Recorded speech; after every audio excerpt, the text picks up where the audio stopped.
Swagman was the store in New Orleans. It was like Woolworth is now. You could buy anything. But there was a restaurant, I guess that was a part of Swagman, a lunch counter. But you couldn't eat at the lunch counter.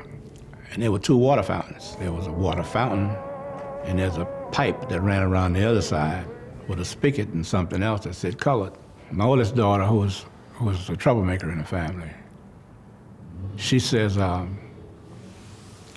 there was a little white kid drinking some water, and she said, "I want some water, Daddy. I want some water, Daddy." And I said, "Wow, okay."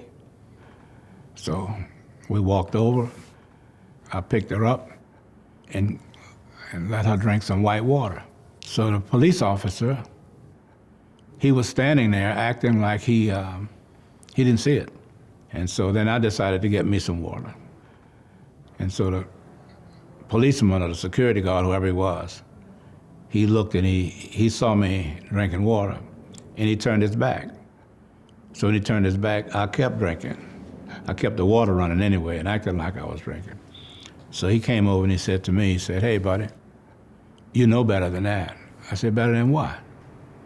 He said, "Drinking from this fountain." I said, "Well, what's wrong with it?" He said, "It's for white people." I said, "Well, today I'm white." And he said, "Today we're taking your black ass to jail."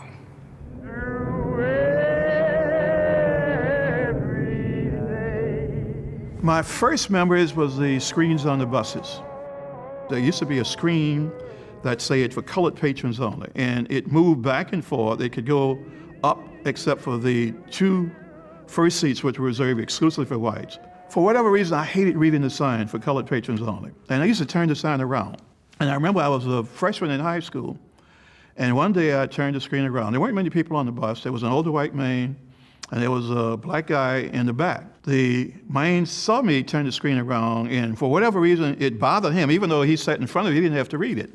And he ordered me, as whites were used to doing at that time, to turn the screen around. And I did not. Coincidentally, two policemen got on the bus, two white policemen. They were looking for the guy who was in the back. I don't know what he had done. And he threatened to have me arrested if I didn't turn the screen around. Now, they walked past me to get this guy.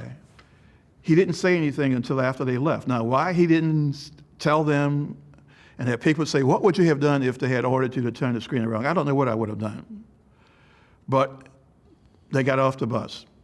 And then he turned it around, and he cursed me, said a lot of bad things, but it didn't make any difference. I think I was about 13 or 14 years old, and in my mind, that was my first little civil rights victory.